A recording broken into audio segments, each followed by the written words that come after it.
नमस्कार, मी शुभम राज. तारा न्यूजच्या नव्या एका आगळ्या वेगळ्या मुलाखतीमध्ये आपलं सगळ्यांचं स्वागत. शिक्षण घेणं, नोकरी करणं सध्या स्पर्धेच्या युगामध्ये खूपच कठीण बनत चाललंय. होय, कठीणच का? कारण संघर्ष केल्याशिवाय आणि संघर्षात सुद्धा सातत्य ठेवल्याशिवाय कोणतीही गोष्ट मिळत नाही. आणि संघर्षाच्या व्याख्या सध्याच्या स्पर्धेच्या युगामध्ये नक्कीच बदलत चाललेल्या आहेत. तर आज एका आगळ्या वेगळ्या संघर्षाची ओळख नक्कीच तुम्हाला या विशेष मुलाखतीच्या माध्यमातून होणार आहे. तर आज आपल्या स्टुडिओमध्ये स्पर्धा परीक्षांच्या मध्ये 1 नाही 2 नाही 1 7 3 परीक्षा पास झालेले आणि तेही मुंबई पोलीस शिपाई, मुंबई पोलीस चालक आणि रत्नागिरी तलाठी असे 3 पोस्ट एका वेळी मिळवलेले असे कोल्हापूरच्या करवीर तालुक्यातील कोगे गावचे सुपुत्र सूरज मिठारी आज आपल्यासोबत आहेत. आणि आज मी तारा न्यूजच्या स्टुडिओमध्ये सूरज मिठारी यांचं सहर्ष स्वागत करतो. सर, तुमचं स्वागत आहे या स्टुडिओमध्ये.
पहिला प्रश्न मला सर तुम्हाला विचारायचा आहे की खरं तर हा संघर्ष या मुलाखतीच्या माध्यमातून आज प्रेक्षकांपर्यंत पोहोचणारच आहे, पण याची सुरुवात म्हणजे तुमचं शिक्षण कुठून झालं? शिक्षण कोणत्या फील्डमध्ये झालं? शिक्षण माझं तसं 1ली ते 10वी गावातच झालं. मी कोगे या गावचा, छोट्याशा खेडेगावातून आहे, शेतकऱ्याचाच मुलगा आहे. 1ली ते 10वी माझं शिक्षण कोगे गावामध्ये झालं. त्यामध्ये 1ली ते 7वी मराठी माध्यम आणि 8वी 9वी 10वी हे सांगरूळ शिक्षण संस्थेचं गावात आमच्या हायस्कूल आहे, तिथे 8वी 9वी 10वी झालं. त्याच्यानंतर 11वी 12वी माझं हे शहाजी कॉलेज दसरा चौकीत झालं. आणि त्याच्यानंतर मला वाटते शिक्षणात थोडा माझा गॅप पडला. 12वीला मी नापास झालो. त्यावेळी 12वीत एक विषय राहिलेला माझा पर्यावरण म्हणून, मग तो विषय मी ऑक्टोबरला सोडवून त्याच्यानंतर एक 2-3 वर्ष मी माझा गॅप पडला शिक्षणाचा. आणि तिथून पुढे मी 2-3 वर्ष गॅप पडल्यानंतर मग first year, second year, third year ही पदवी BA मधून पूर्ण सबखाडे कॉलेज कोपार्डे इथे पूर्ण झालं माझं. गॅपमध्ये काय केलं मग तुम्ही? गॅपमध्ये जॉब केला.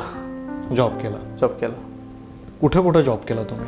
जॉब माझा तसा 3 वर्ष, खरं तर 3 वर्ष गॅपमध्ये. हो, तसं माझं 2012-13ला 10वी कंप्लीट झाली माझी. 10वी कंप्लीट झाल्यानंतर मला वाटते 11वीला मी शहाजी कॉलेजला इथं ॲडमिशन घेतलं. 11-12वीला घेण्याचं कारण म्हणजे तिथं NCC 11-12वीला मिळते असं डोक्यात होतं, कारण की मला आर्मीमध्ये जायचं होतं. पण तिथं ॲडमिशन घेतल्यानंतर समजलं की NCC जी आहे ती फर्स्ट इयर सेकंड इयरला द्यायची होती. म्हणजे 11-12वीच्या मुलांना नव्हतं म्हणून सांगितलं सरळ. मग 11-12वी तिथं झालं. म्हणजे काय असंच गेलो. 12वी पण सरळ कंप्लीट केली नाही, कारण की कुस्ती जाणार होता. कुस्तीमुळं शक्यतो एवढं काय डोक्यात आलं नाही माझ्या की बाबा शिक्षण पूर्ण कंप्लीट करणं म्हणजे गरजेचं आहे, शिक्षण पूर्ण करणं. त्याच्यानंतर मला वाटते असंच 10वी झाल्यानंतर मग 11-12वीला असंच ॲडमिशन टाकलं आणि घर बांधायचं होतं 2014ला. 2014ला घर पूर्ण झालं. घर पूर्ण झाल्यानंतर मला वाटते 15ला मी जॉबला गेलो. त्यावेळी 14ला 12वी तशी घर बांधतच दिलेली. आणि 15ला मी DMartला जॉब होतो. DMartला कॅशियर म्हणून होतो मी. मला वाटतं तिथे मी 1 वर्षभर जॉब केला. त्याच्यानंतर तो जॉब सोडला. तिथून मला वाटतं मी प्रिंटिंग प्रेसमध्ये होतो. आमच्या रिलेशनमध्येच होतं, माझ्या रिलेटिव्हांचं होतं, माझं आत्तेभावांचं बालिंगामध्ये पल्लवी आर्ट्समध्ये म्हणून होतं, डिजिटल प्रिंटिंग आपलं फ्लेक्समध्ये. ते मला वाटतं मी एक 16 ते होय 16 पूर्ण वर्ष तिथं घालवलं आणि 2017चे 1-2 महिने होतो, जानेवारी फेब्रुवारी होतो. मग ह्या सगळ्या ठिकाणी काम करत असताना या 3 वर्षाच्या पिरियडमध्ये तुमच्या डोक्यात बारीक काहीतरी सुरू होतं का की बाबा मला काहीतरी हे करायचं आहे, काहीतरी करायचं आहे? म्हणजे तोच क्लायमॅक्सच होता, कारण की तिथनं जॉब मी प्रिंटिंग प्रेसमधनं सोडल्यानंतर की पैसे भेटत होते भरपूर, पण असं वाटत होतं की आपलं अस्तित्व म्हणजे इज्जत नाही, पैसे भेटून उपयोग नाही, आपलं काहीतरी वेगळं. कारण की 1ली ते 10वी मी शिक्षणात पण पहिलवान असून सुद्धा मला कुस्तीची जास्त आवड होती. पहिलवान असून सुद्धा मी 1ली ते 10वी कायम टॉप 3 मध्ये असायचा. मग ते 11-12वी नंतर सगळं बदलून गेलं, ते शिक्षण म्हणजे एवढं इंटरेस्ट जास्त राहिला नाही. मला वाटतं मी 16ला प्रिंटिंग प्रेसचा जॉब सोडला आणि घरी आलो. आणि त्याच्यानंतर मला वाटतं मी घरी बोललो की मला शिकायचं आहे, असं काहीतरी वेगळं म्हणजे स्पर्धा परीक्षा वगैरे असं करायचं असं माझ्या डोक्यात आलेलं. पण त्यावेळी ते गावात बरीचशी उदाहरणं अशी होती की एक 10-12 वर्ष करतात प्रयत्न MPSCमधून, त्यांना पोस्ट भेटत नाही. त्यामुळं फॅमिलीचा सपोर्ट तर होता, पण फॅमिलीनं एवढं जास्त मनाव घेतलं नव्हतं. मग असा विषय झाला की 2017ला मी घरी म्हणलो की मला बिझनेस करायचा, बिझनेस काय ते करतो म्हणलं. मला वाटतं मी त्यावेळी आमच्या पप्पांच्याकडून मी अचानक आहे नोकरी वगैरे एकतर शिक्षणामधला गॅप, हो शिक्षण नोकरी करत असताना अचानक बिझनेस करणार म्हणल्यावरती घरातल्यांचं काय रिॲक्शन होतं? रिॲक्शन म्हणजे मम्मीचा थोडंफार विरोध होता आणि पप्पा माझ्या बाजूने होते. मग गंमत अशी झाली की ते पप्पांचं आमचं पहिला कर पण म्हणले आणि मला वाटतं मी ते 8 लाख रुपयाचं लोन केलेलं एका बँकेकडून आणि ते कुक्कुटपालन करायचं माझं प्लॅन होतं, बिझनेसमॅन व्हायचं म्हणून. कारण की नोकरीत पहिल्यापासून जास्त रस नसायचा, कारण की एवढंच वाटायचं की गेलो तर आर्मीत तर दुसरी नोकरी करणार नाही. कारण की नोकरी म्हणजे असं वाटायचं की आपलं एक स्वतःचं 8 तास 12 तास काय असेल ते आपण विकतोय असं वाटायचं. कारण की आपलं बिझनेसमॅनवाला कधीच ऐकू शकत नाही, कारण की स्वतःच मालक आणि स्वतःच कामगार, त्यामुळे ते कोणाच्या तरी दडपणाखाली आपण काम करतोय असं बिझनेसमध्ये आपल्याला स्वतःला वाटत नाही, हे माझ्या डोक्यात होतं. मग आव्हानं बिझनेसशी नक्कीच असतात, कारण नोकरी म्हणलं तर 8 तासापुरतं काम असतं आणि आपण मालक जे सांगतील ते आपल्याला करायला लागतं. पण बिझनेस म्हणल्यावरती 24 तासाची नोकरी, हे मात्र गणित नक्कीच आहे याच्यामध्ये. बरोबर. 17ला मला वाटते मग मी ते पप्पांचं लोन वगैरे केलं आणि काय झालं की शेवट टप्प्यात मॉर्गेजला पप्पा म्हणजे नाही म्हणले की अजून तुझं शिक्षणाचं वय आणि तू शिक असं पप्पा म्हणजे बोलले. मग कंडिशन अशी झाली की मग ते घरच्यांच्यावरूनच माझा विश्वास उडला की आपल्याला काय करू देत नाही, हे ते असं झालं. थोडाफार राग मानत होता आणि खिशात थोडे पैसे होते, 2-3 हजार रुपये खिशात पैसे होते. सगळं प्लॅन केलं होतं की घरी थांबायचं नाही, की काय तर बनायचं आणि मागायचं असं काहीतरी डोक्यात होतं. मला वाटतं मी घरी कोण नसताना मी आमची एक म्हणजे भावाची बायको आमच्या वहिनी घरी होती आणि मी ती कपडे वगैरे भरली सगळे आणि घरातून निघून गेलो बाहेर. ते शिवाई पेठ संध्यामध्ये इथे आपल्या समृद्धी निवास म्हणून आहे, तिथं मी ते येऊन राहिलो रूमला. 1200 रुपये बेडला होते आणि मेसचं काहीतरी 1800 रुपये होते. असं ते महिन्याला 3000 रुपये तो खर्च यायचा. पण 3000 रुपये तर काय एका महिन्यापुरतीच पूर्ण होते. पुढलं प्लॅन करण्यासाठी मी संध्याकाळचं जॉब बघितलेला, नाईटला जॉब बघितलेला. गावातली 2 मेंबर होते, ती गोकुळ शिरगावला जॉबला जात होते. मग कंडिशन अशी झाली की त्यांना म्हणलं की मला जाता तुम्ही घेऊन जायचं जॉबला. मग त्यांनी मला संध्याकाळी न्यायची, नाईटला जॉब करायचा आणि दिवसभर स्टडी करायचा रूमला येऊन. मग पोलीस भरती करायची आहे म्हटल्यानंतर पहिलं डोक्यात होतं की काय तर बघू हातात कुठली तरी पोस्ट भेटू दे, यासाठी पोलीस भरती करायला डोक्यात होतं, वर्दी मिळवायची म्हणलं. मग मला वाटतं ग्राउंडसाठी टाईम भेटत नव्हता, ग्राउंडसाठी रनिंगसाठी टाईम भेटत नव्हता. मग काय करायचं, नाईटला जॉब करायचा आणि येताना गोकुळ शिरगावमधून रनिंग करत यायचं. जाताना शूज घेऊन जायचो मी संध्याकाळपर्यंत, एक 4-5 किलोमीटर रनिंग करायचं. 4-5 किलोमीटर झालं की मी परत त्यांच्या गाडी बसायचं आणि हाय असं ते मला परत संध्यामाटात येऊन सोडायचे. आणि असं मला वाटतं मी एक 8-9 महिने केलं. मला वाटतं त्यात पण मला त्या नोकरीत पण बराचसा त्रास झालेला, कारण की कंडिशन अशी होती की ती एकेदा कामावर 2-2, 3-3 दिवस दांडी मारायची. त्या मला वाटतं त्या काळात मी सायकलनं संध्यामठ ते गोकुळ शिरगावपर्यंत सायकलनं गेलेलं आहे. मला वाटतं ते 7-8 किलोमीटर असेल. त्यात पण ते त्रास झाला जास्त मला. आणि मग असं 8-9 महिने केलं मी. 8-9 महिने केलं. त्याच्यानंतर मला वाटतं मी आजारी पडलो. आजारी पडल्यानंतर मला वाटतं घरच्यांनी मला आणलं की सबखाडे कॉलेजमध्ये असा असा क्लास आहे स्पर्धा परीक्षेचा आणि तू तिथं जा आणि जॉब वगैरे सगळं सोड, असा तसा विषय झाला. मग मला वाटते आलो मी घरी आणि तिथनं पुढं मला वाटतं 19 जुलै 2018ला माझं ॲडमिशन तिथं झालं. ॲडमिशन झालं मला वाटतं 18-19 फुल तयारी केलेली मी, म्हणजे भरतीची फुल तयारी केली. आणि प्रॉब्लेम असा झाला की कोरोनाला 19ला फॉर्म भरून घेतले पोलीस भरतीचे पण 20ला अशी कंडिशन झाली की कोरोनाला 22 मार्च 2020ला लॉकडाऊन पडले. लॉकडाऊन नंतर सगळं पूर्ण स्टॉप होतं, तुम्हाला चांगलं माहिती ते झालं. आणि त्याच्यानंतर 21 हे वर्ष ते पण लॉकडाऊनमध्येच गेले. म्हणजे भरती काढेल सरकार, भरती फॉर्म जरी भरून घेतल्यात ही भरती पूर्ण पुढं करून घेईल असं वाटलं आम्हाला. खरं तर हे शिक्षण, नोकरी म्हणजे 10वी-12वीचं जे वय असते ते खरं तर टीनेजमधून यंगेजकडे आपण जातो आणि त्या वयामध्ये आपल्याला काही ना काहीतरी छंद असतो. आणि कोल्हापूरच्या मुलांना तर बरेचसे छंद आहेत. खूप छंद जोपासण्यामध्ये कोल्हापूरची मुलं सध्या अव्वल आहेत. आणि आम्ही इंटरव्ह्यूच्या आधी ज्यावेळी सूरज मेठारेंचं सिलेक्शन झालं, ज्यावेळी त्यांना पोस्ट मिळाल्या, त्यावेळी आम्ही त्यांची माहिती घेतली. त्यावेळी असं कळालं की त्यांना कुस्तीचा फार छंद आहे. मग हे कुस्तीचा छंद पहिल्यापासूनच? कुस्तीचा छंद म्हणजे 3रीला असल्यापासून मी कुस्ती करत होतो. म्हणजे आता पोस्टिंग झाले तरी पण मी तालमीत जातोय. माझं प्रॅक्टिस वगैरे कंटिन्यू आता आहे. पण म्हणावे तसं आता कुस्तीचं प्रॅक्टिस करू शकत नाही, कारण की आपल्या नोकरीत आल्यानंतर त्या पद्धतीत सगळं झालं. फक्त एक फिटनेस म्हणून मी आता तालमीत जातो. कोणत्या तालमीत जाता तुम्ही कोल्हापूरमधल्या? आमच्या खेडेगावातच तालीम होती ती, हनुमान तालीम म्हणून होती. मला वाटतं मी 3रीपासून 10वीपर्यंत कुस्ती केलेली आहे पूर्ण. म्हणजे बऱ्याच ठिकाणी त्यावेळी गाजलेलं होतं त्या क्षेत्रात मी कुस्तीमध्ये. कुंभी कसारे साखर कारखान्याच्या स्पर्धा असतील, नाहीतर मानधनार स्पर्धा, बऱ्याच ठिकाणी म्हणजे माझं मेडल त्यावेळी असायचीच, शिल्ड वगैरे असायचे माझ्या त्यावेळी. पण 10वी नंतर असं झालं की 11वीला आल्यानंतर ते कुस्तीमध्ये राजकारण जास्त व्हायला असं वाटलं मला. राजकारण जास्त व्हायला आणि राजकारणामुळे शक्यतो मी माझ्या डोक्यात आलं की कुस्ती म्हणजे सगळं नाही आहे, आपल्याला नोकरीची गरज आहे.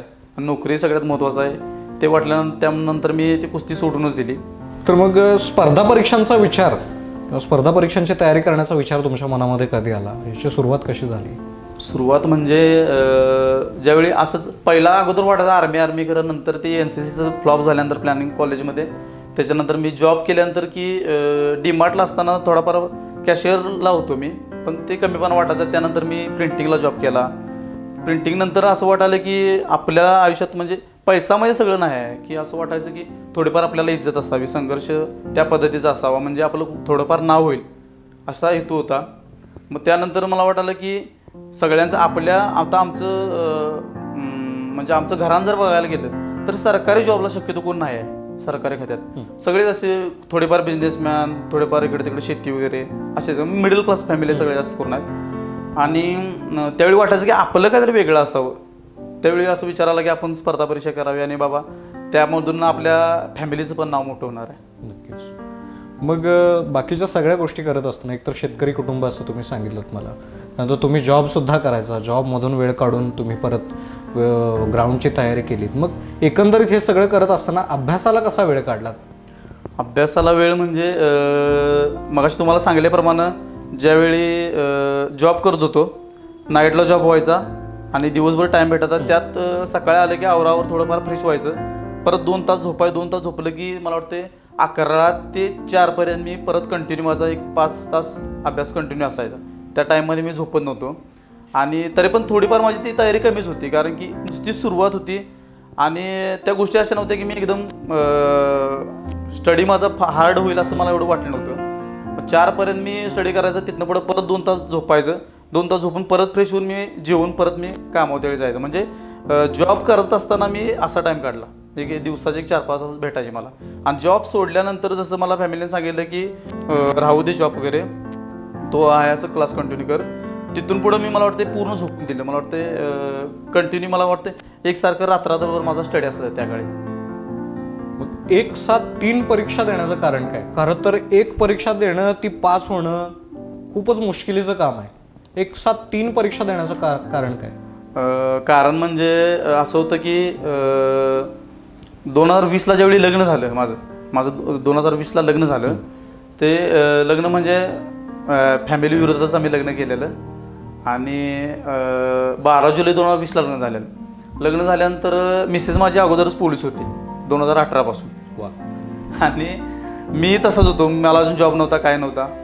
मग कंडिशन अशी होती की थोडीफार लाज होती की मिसेस जॉबला आणि आपण असंच अजून शिकतोय, पोलीस आहेत मेन. हो हो. मग त्याची थोडीफार लाज वाटायची. आणि लग्न झाल्यानंतर मला वाटतं 1 वर्षानं मला वाटतं मुलगी पण झाली. 2019ची जे पोलीस भरतीचे फॉर्म भरून घेतलेले ते लॉकडाऊनमुळे भरती ती 2021ला घेतलेली. पण लग्न झाल्यानंतर मी 1 महिना कंटिन्यू घरी थांबलेलो. त्याच्यानंतर परत हा असं स्टडी प्रॅक्टिस चालू केलं माझं कंटिन्यू यायचं. आणि त्याच्यानंतर मला वाटतं 21चा जो पेपर झाला, 2019ला पोलीस भरतीचे फॉर्म भरून घेतले, 2021ला परीक्षा झाली. त्याच्यात मी काय झालं, आम्ही स्टडी जो ग्रुप स्टडी होता आमचा, ग्रुप स्टडीमध्ये आम्ही 10-15 जण आम्ही करतो. त्याच्यातले 2 जण ज्यांचा स्कोअर माझ्यापेक्षा प्रत्येक ज्यावेळी आम्ही एक्झाम घेणार असं टायमिंग लावून, त्यावेळी त्यांचा स्कोअर 70-75 असायचा आणि माझा 90-92 असायचा. आणि क्लायमॅक्स असं झाला की ज्यावेळी एक्झाम प्रॉपर ज्यावेळी लागली पोलीस भरतीची, त्यावेळी मी 2-3 मार्कात राहिलो आणि त्या मुलांचं सिलेक्शन झालं. मग थोडे दिवस त्यांच्या सुखात मी म्हणजे आनंदात मी सहभाग घेतो. आणि त्याच्यानंतर मला वाटते त्यांचं सिलेक्शन झाल्यानंतर एक 15-20 दिवस मला जास्त त्रास झाला. मी सायकलवरून कोगे ते कुठेतरी गावात लायब्ररीला यायचं स्टडीला. आणि त्यात मला वाटते एक 15 दिवस त्रास झाला की घरापासून सायकलवर बसलं की लायब्ररी पण रडत यायचं, कारण की माझं कसं काय सिलेक्शन झालं नाही म्हणून असं ते वाईट वाटायचं मला. 15 दिवस ते झाल्यानंतर मग जरा वाईट वाटल्यानंतर मग स्वतःला समजूत घातली की आपल्याला काय तर करायचं. नंतर विचार पण आला की आपली बायको पोलीस आहे म्हटल्यानंतर आपल्याला थोडंफार काय करायला पाहिजे. नंतर उद्या आपल्या मुलगीला वाटतं का म्हणे की माझी आई पोलीस आहे आणि बाबा असाच कुठंतरी जॉब करतोय, ती एक लाज असायची. त्यामुळं स्टडी वगैरे सगळं हार्ड केलं. त्यामुळं मला असं वाटतं की माझ्या आत्ताच्या ज्या 3 पोस्ट आहेत हे त्यामुळेच आहेत. बरोबर. खरं तर 2-3 मार्कांनी तुमचा एकदा 2019 पोस्ट गेली. आणि बऱ्याच वेळा असं होतं स्पर्धा परीक्षा देणाऱ्या विद्यार्थ्यांच्या बाबतीत 1-2 मार्कांनी 2-3 मार्कांनी त्यांची पोस्ट जाते. तुम्हाला ज्यावेळी तो प्रसंग ओढावला त्यावेळी काय भावना होती तुमची नेमकी? त्यावेळी तुम्हाला मग काय सांगितलं, पण पहिला एक 15 दिवस त्रास झाला. आणि नंतर असं वाटलं की स्वतःला समजून वाटलं की आपणच कुठेतरी कमी पडलोय म्हणून आपण मागं राहिलोय. कारण की सगळं आपणच करत असतो. हार्ड वर्क पण आपणच करायचं, स्मार्ट वर्क आपण करणार आणि स्टडी पण आपणच करणार आहे. त्यामुळं मला असं वाटतं की जे 1-2 मार्कात राहतात त्यांनी पुन्हा तयारी करावी, कारण की ते 100% होणार. नक्कीच हा खरं तर मोलाचा संदेश आहे स्पर्धा परीक्षाची तयारी जी मुलं करतात त्यांच्यासाठी. तर 3 परीक्षा देत असताना किंवा त्याच्या आधीचा संघर्ष, 3 परीक्षा देणं म्हणजे खरोखरच खूप मोठं काम आहे. हे खूप कष्ट आणि खूप तयारी त्याला करावी लागते. मग एकंदरीत ह्या सगळ्या परिस्थितीमध्ये तुम्हाला घरच्यांची साथ असो किंवा एकंदरीत कुणाकुणाची आणि कशी साथ लागली? साथ म्हणायला गेले तर मला सगळ्यात मोठी साथ माझ्या फॅमिलीची. माझ्या आईवडिलांनी भरपूर कष्टात काढलेला आहे आणि मला वाटतं त्यांचंच कष्ट बघून ते मी तिथंपर्यंत गेलो आहे. कारण की आई बाबा, माझी मिसेस आणि माझे मामा माझे कुठेतरीचे आहेत, पैलवान मारुती माने, ह्यांचं मला सगळ्यात मोठा सपोर्ट, फुल सपोर्ट आला आहे. यांच्या सपोर्टमुळे म्हणजे पैशाच्या बाबतीत आर्थिक म्हणत नाही मी, कारण की तू कर, तू होतेस अशी म्हणणारी ही व्यक्तीच एवढी 5 जण माझ्या लाईफमध्ये होते. आणि मला असं वाटतं की माझ्या फॅमिलीमुळे माझी मिसेसचा सपोर्ट पण मला पूर्ण लागला. आणि मला वाटतं की तिचं मी खास करून अभिनंदन करावं, की तिचं आभार मानावं की नोकरी नसताना तिनं माझ्यावर विश्वास टाकून मला सपोर्ट केला आणि तिच्यामुळे मी घडलो आहे आज. माझे आईवडील असतील किंवा माझे मामा मी आणि माझी मिसेस, एवढ्याच्यामुळं आज मी या सिलेक्शन कॅटेगरीमध्ये. तर खरं तर मुंबई पोलीस शिपाई, मुंबई पोलीस चालक आणि रत्नागिरीचे तलाठी अशा 3 पोस्टमधली कोणती पोस्ट तुम्ही निवडणार आहे आता, आणि त्याचं कारण काय? खरं तर ह्या बाबतीत थोडा मी फॅमिलीचा विचार केला आहे, कारण की मिसेस पोलीस आहे आणि मी पण परत पोलीस निवडणं आता थोडाफार अनुभव त्या मिसेसला त्या खात्याचा अनुभव असल्यामुळं असं वाटतं की पोलिसांचं हे सणातच ड्युटी जास्त करून असते. खास करून पोलिसांची ड्युटी सणात असल्यामुळं असं वाटतं की फॅमिलीकडे पण थोडंफार कोणीतरी लक्ष दिलं पाहिजे. मी तलाठी निवडणार आहे, कारण की एक बाजू माझी भक्कम आहे ती म्हणजे मिसेस, कारण की दोघं पण आम्ही माझं पोलीसला पण सिलेक्शन झालेलं असून पण मिसेस माझी पोलीस आहे. त्यामुळे कायदा व सुव्यवस्था हे समाजकार्य ती करू शकत्या. आणि दुसरं कार्य म्हणजे मी महसूलमधून गावचा महसूल जे आहे, कारण की तलाठी हे ग्रामीण लेवलला महसूलचा कार्यभार सांभाळतात, तर त्या पोस्टमधून मी हे वेगळं काय ते करू शकतो समाजकार्य. नक्कीच. स्पर्धा परीक्षेची तयारी करणारे जे आपले युवक आहेत, कोल्हापूरचे असतील, महाराष्ट्राचे असतील, त्यांना काय संदेश द्याल? स्पर्धा परीक्षा करणाऱ्या मुलांसाठी मी एकच सांगेन की सातत्य कंटिन्यू ठेवा. तुमचं सातत्य ह्या स्टडीमध्ये तुमचं कंटिन्यू पाहिजे, कारण की 1-2 संधी तुमच्या हुकल्या असतील, 1-2 मार्कात तुम्ही जर जात असाल तर 100% तुम्हाला यश हे 100% मिळणार. फक्त तुम्ही कंटिन्यू सातत्य ठेवायला पाहिजे.